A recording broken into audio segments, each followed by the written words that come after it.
Hello, everybody. Welcome once again to Pass Pirate Pay, the movie discussion show. My name is Ken. I'm your host alongside my co-host, Andy. Hello, Ken. How you doing today, Andy? I'm pretty good. You feeling a little emotionally devastated after this week's selections? You know, it's having a good cry is always nice. I love it. I certainly love getting myself a good cry in at the movies. There's nothing better in my mind. So we got ourselves some weepies today. Yeah. Today on the show, we're going to be talking about Steel Magnolias, Nowhere Special, and Ghostlight. In that order? Or? Yeah, that's the order we're going to go in. I figure it's chronological. Alrighty. So let's just jump right in. Let's let the healing begin. All right. So yeah, starting off with Steel Magnolias from 1989. It's directed by Herbert Ross. It's based on a play. Yeah, this movie stars some very notable women. Yeah, and the reason I put this whole episode together is because you said you'd never seen it. I had never seen this movie. This is the first time you've ever seen Steel Magnolias. That is true. That is true. So yeah, let me say right off the bat, your mom is not going to be happy with me. Oh, God damn it, Ken. Yeah. I know. You have no soul. Apparently. So this movie is not good. You didn't like it? Not good. The characters, I think it's very badly written. And I think it's badly acted a lot of the time. But the dialogue is so shitty that I think even the good actors are not allowed to do their best work. Like Shirley MacLaine is great. I love her in general. But in this movie, I mean, she's a cartoon character. She's like Mrs. Deagle from Gremlins. She's just like a fucking super bitch on wheels all the time. And then every once in a while, she'll like display a little bit of empathy for somebody. But it's just like, where did this come from? Who is this person? Nobody in this movie seems like a real person. They were all cartoon characters. Like Tom Skerritt with his shooting the birds at the beginning of the movie is like, it's all very big and cartoony and broad. Daryl Hannah is a bad actor. Maybe not in general, but certainly in this movie, she is terrible. Dolly is, man, I know I'm going to take shit from this, but like, she should not be in movies. She's not a good actor. She should stick to making music, which is something she's very good at. She, as an actor, is not good at all. Julia Roberts, all of the positive feelings I got after watching Pretty Woman for the first time last month, 2 months ago, whatever, they are flushed down the toilet. Really? The accent she's doing in this movie is atrocious. This Louisiana drawl that she's trying to pull off is awful. Like all of the scenes where she has these fits, she got diabetes, which I want to talk about in a little bit about what this movie thinks diabetes is. But like all of the scenes where she's going into like diabetic shock or something, she's really terrible. Like just not good. Olympia Dukakis, I've never seen her before in anything, but she is bad. Like no one is good in this movie, with the exception of Sally Field, I think, who does the best she can with what she's given. But otherwise, the acting in this movie is just bad. And I just don't understand why they go out of their way to make these people seem so cartoonish at times.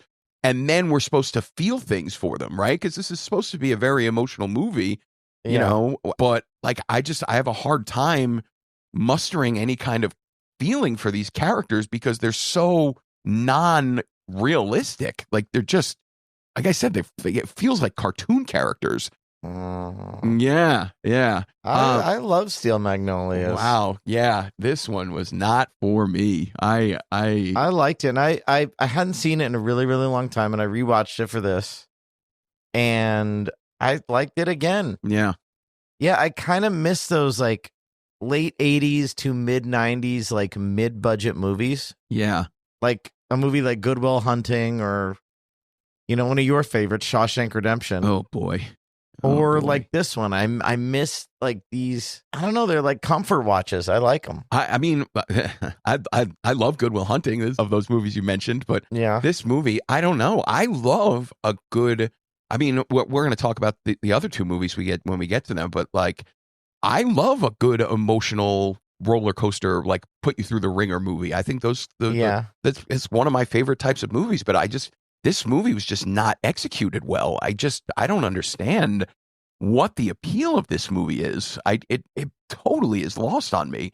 Like, so this movie is written by a man, directed by a man. This is clearly a movie that is made about women, for women. Why is it not made by women? Like, all of the touches in this movie, like the dudes that these women are like Daryl Hannah winds up with this fucking gap-toothed goober dude. Like, what the fuck is going on here? Or this comb over wearing guy who's wooing Shirley MacLaine. It's like these are beautiful women, like being just winding up with these dweebs. Like, what are we doing here? I just don't understand. It's 1989. I guess women were not allowed to make movies back then. We're just not we're not permitting them to. They really didn't, did they? I mean, yeah, right. Like, it's just like, well, don't worry, so ladies. The play was written by. Yeah, the play is written by a man. Oh, the movie is directed by a man. The screenplay. I wouldn't have guessed that. Yeah, it's the whole thing just seems very out of touch with what. I don't understand why a woman would like this movie. I don't understand why anybody would like this movie, really. No, women really like this movie. I just don't get it. It makes no sense to me. This movie is, I think it's bad. I think it's a bad movie. So the one thing I feel like it had going for it, like I said, was Sally Field.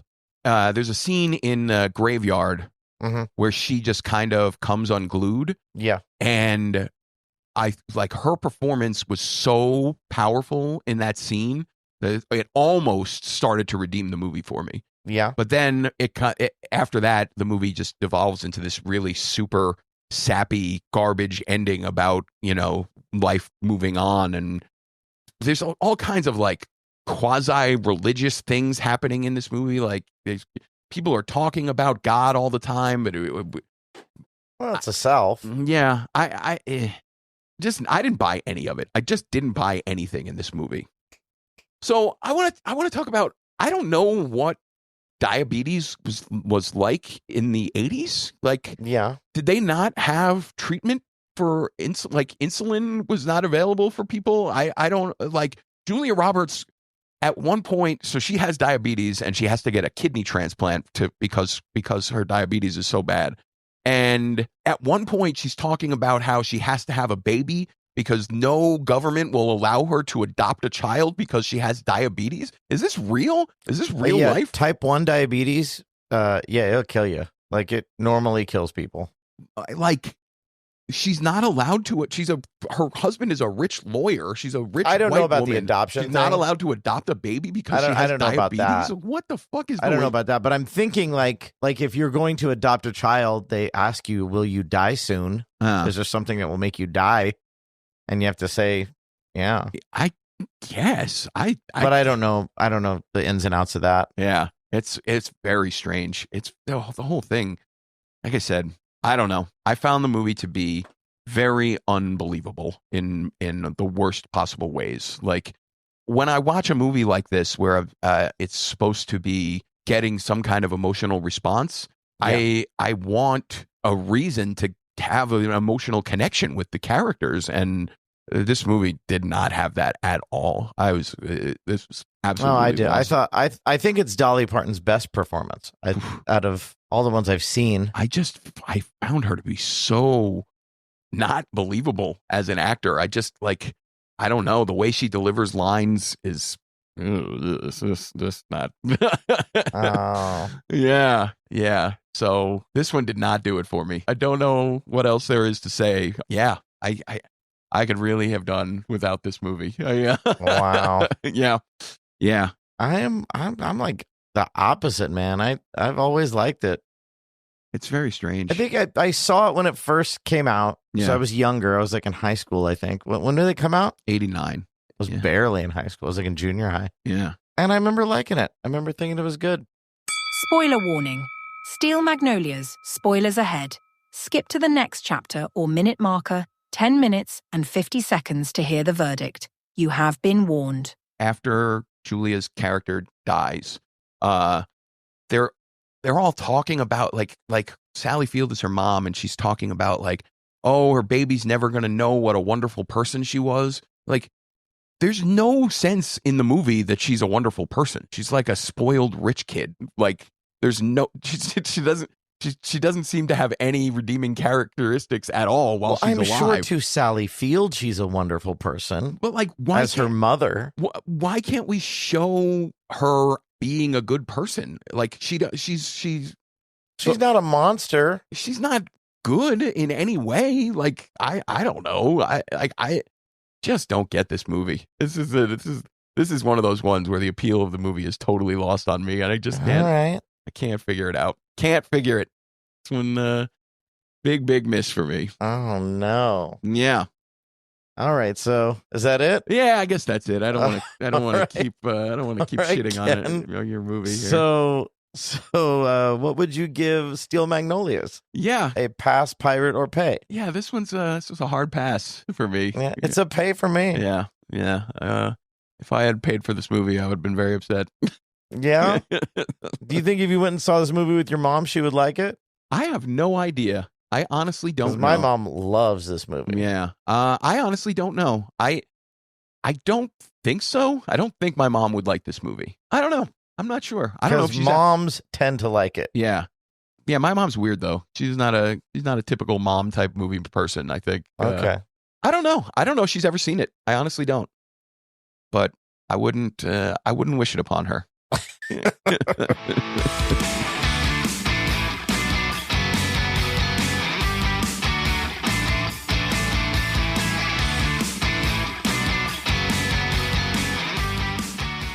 All right, our second movie today is 2020's Nowhere Special. It's directed by Uberto Pasolini. This is an Irish movie. It's a movie about a single father of a kid's probably, like 4 years old? Yeah. The father has some kind of terminal illness. AIDS, maybe? It seems like at one point he's concerned about the kid drinking out of his cup. So he's like... No. I think he's got cancer. Okay. Because there's a part where he's in there for chemo. Oh yeah, there's a part where he's doing chemo. Because it seemed like at some point, and when you're on chemo, like you can't share cups or is that because of the radiation. Yeah, gotcha. Okay, so that makes sense. Yeah, so he's dying, and the movie is about him searching for a proper family to adopt his son after he dies. It's a pretty tragic setup. The whole thing. Yeah.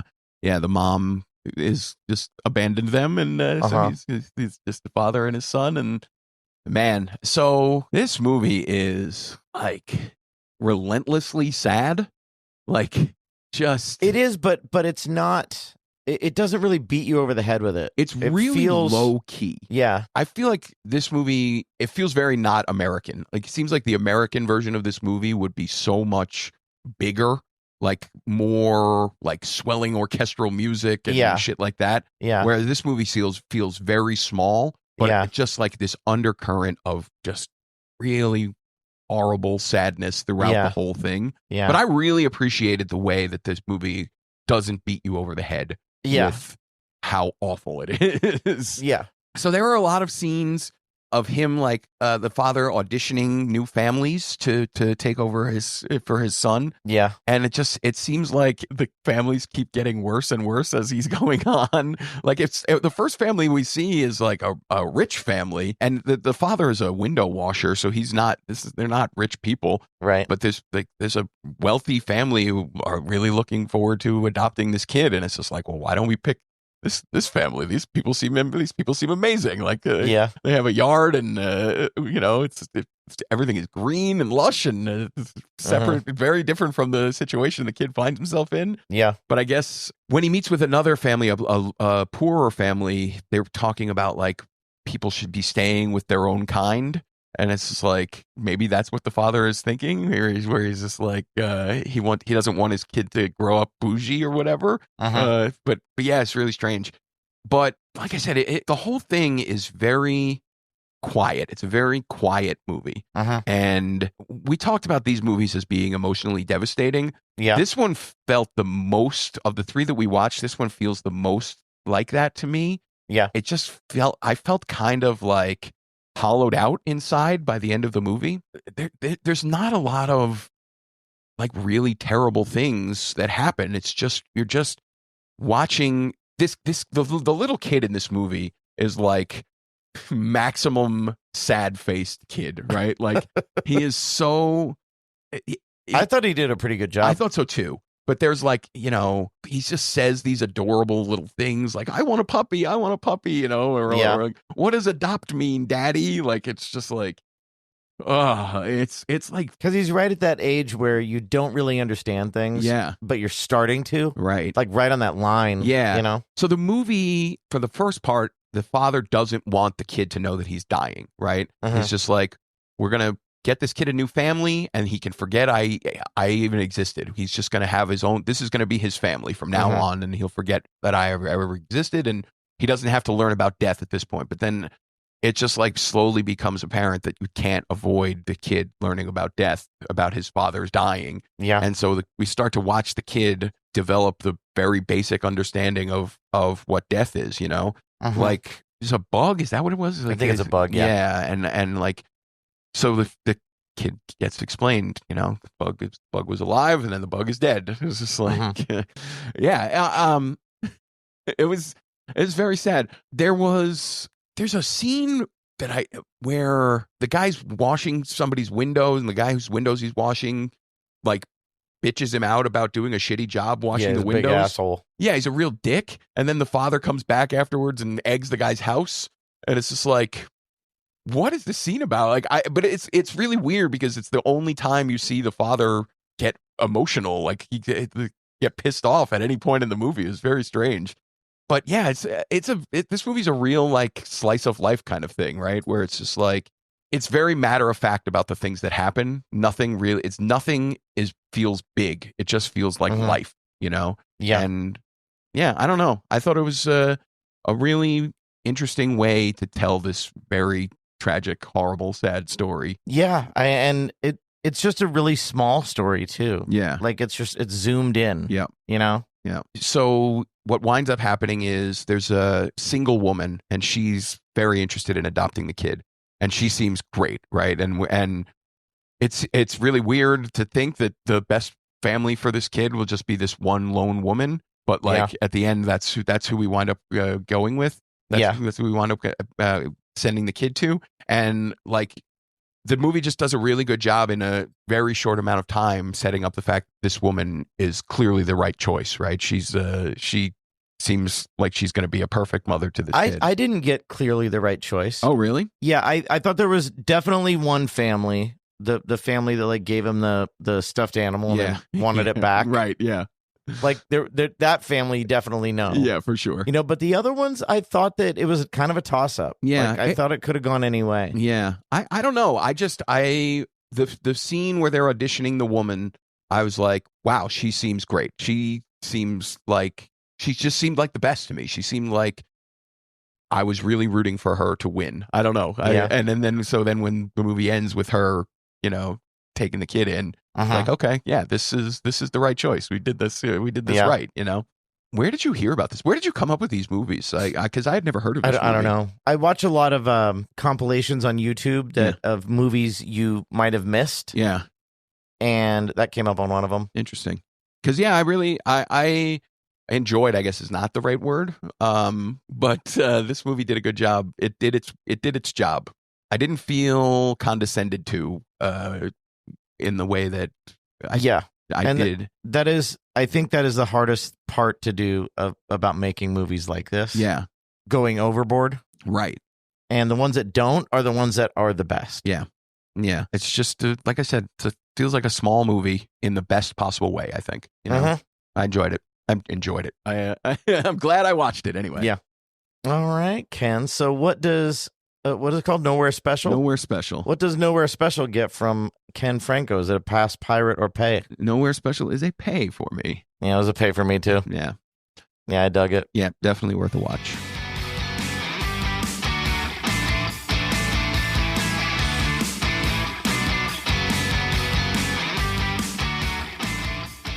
All right, our final movie today is 2024's Ghostlight, which is directed by Alex Thompson and Kelly O'Sullivan.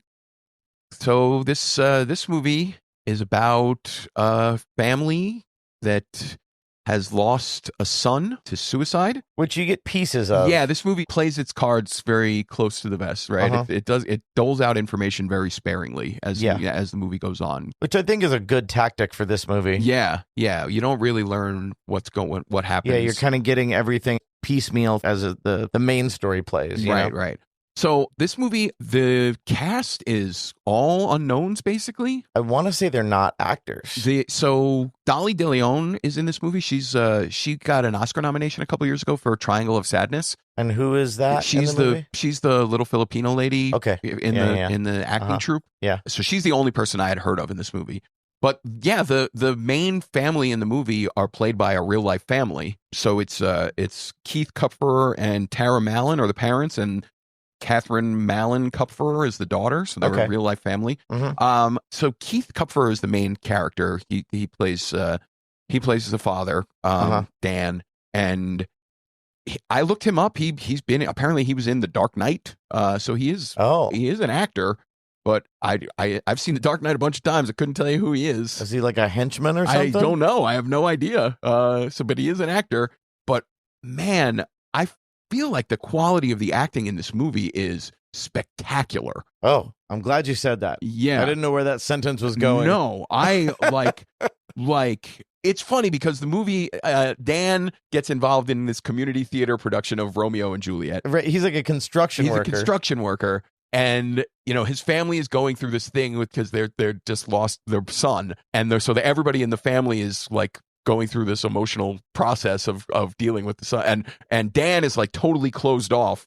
He is like not grieving at all, and then every once in a while he just blow up. That's how he's dealing with it. That's how a lot of people deal with it. Yeah, exactly. Yeah. But so he gets dragged into doing this community theater production of Romeo and Juliet.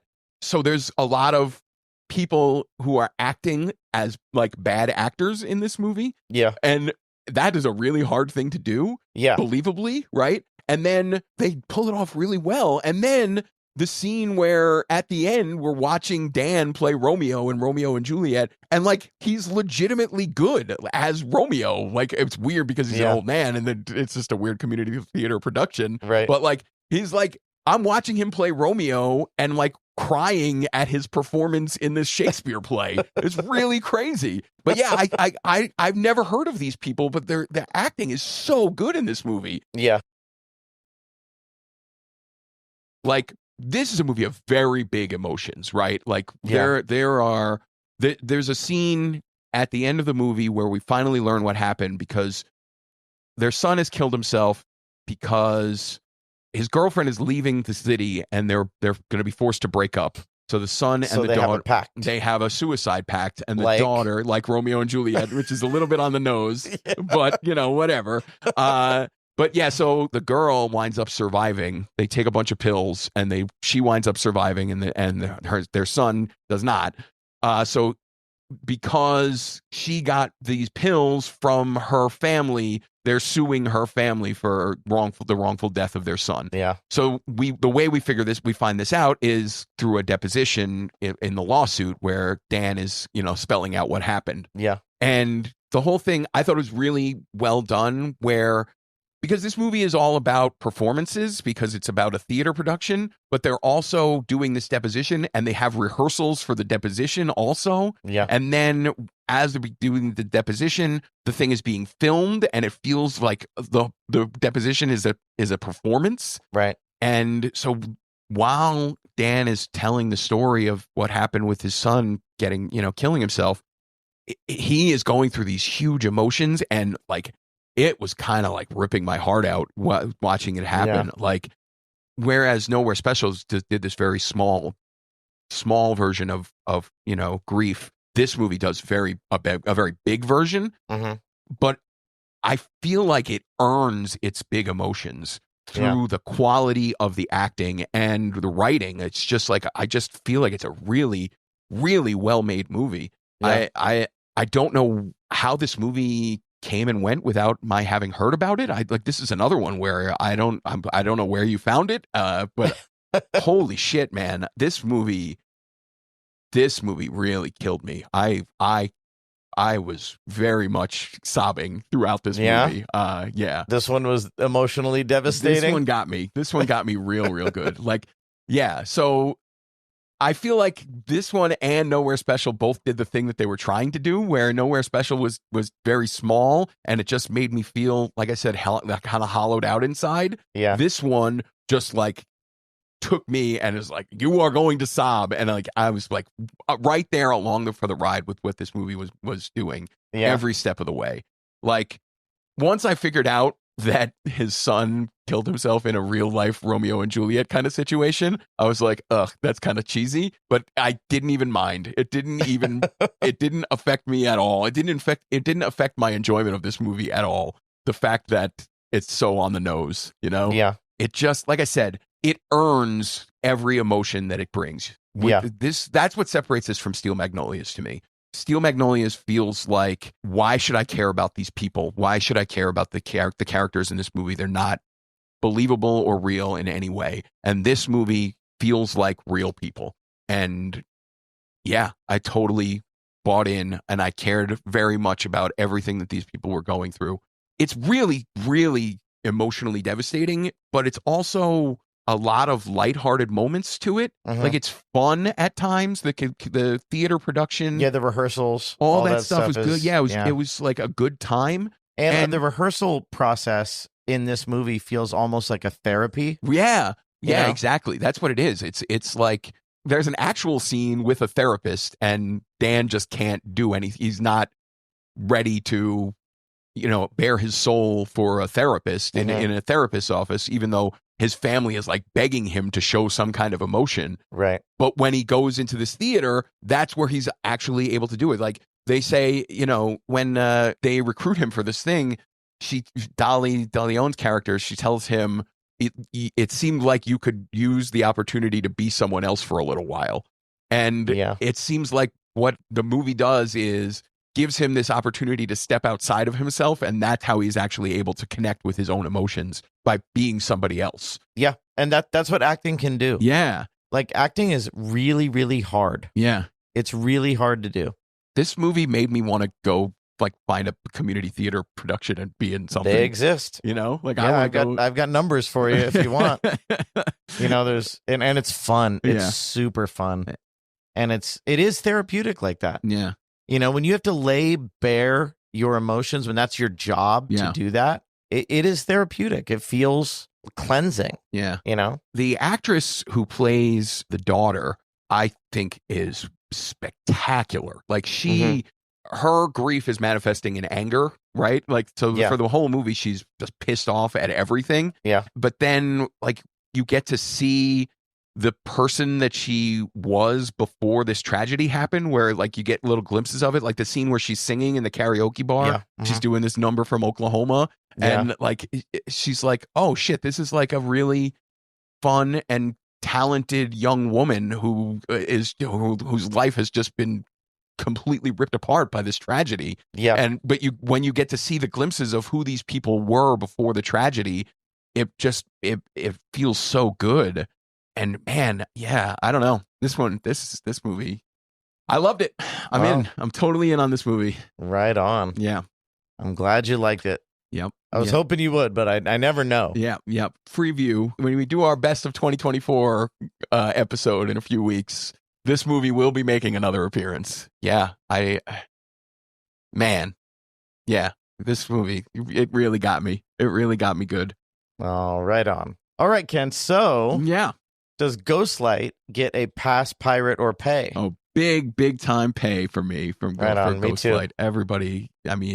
Everybody should go and see this movie. I cannot encourage you enough, listeners. Yeah, give this one a shot. It's really, really good. Yeah, it is. It is. And even down to the title. Like, do you know what a Ghostlight is? I don't. A Ghostlight is in theater. There's a superstition that you need to keep a light on. Oh, okay. All the time. Huh. So a ghost light is like this light on a stand, usually, and you pull it out in the middle of the stage and you leave it on overnight. Huh. And it's just a theater superstition, so the ghosts don't get lonely, or the theater ghosts, Yeah. And I thought that was a perfect title for this. Yeah, that is cool. That's really cool. This is why I'm so happy we're doing this podcast, because I never would have seen this movie. I never would have heard of this movie. Right on. Are you saying that I did a pretty good job curating? You did. You sure did. 2 out of 3 ain't bad. 2 out of 3 ain't bad. So do you want to talk about next week's movies? Yeah, let's do it. So next week, in honor of the new film Companion, we are going to be doing a trifecta of movies about sex bots. Yeah, I can't wait.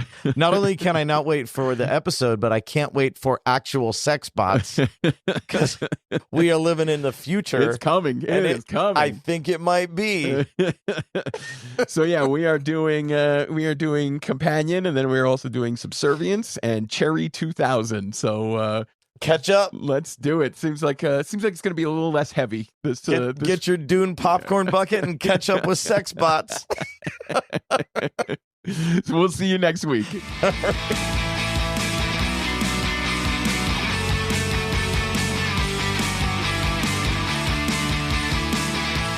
Thanks for tuning in to Pass Pirate Pay. This episode was produced by the one and only Andy Morris. If you haven't already, hit that subscribe button on your favorite podcast app. We'd hate for you to miss out on all the fun. Curious about where to stream the movies we talked about? Head on over to passpiratepay.com. We've got everything listed with handy links on where to watch. You can also join the conversation on our Facebook page or stalk our cinematic musings on Letterboxd. Links are on the site. Got a movie or a TV show you think we should review? Fill out the contact form, or this is cool, you can even text us right through the episode player on our website's front page. Thanks again for hanging out with us. Until next time, keep watching, keep rating, and keep it past Pirate Pay.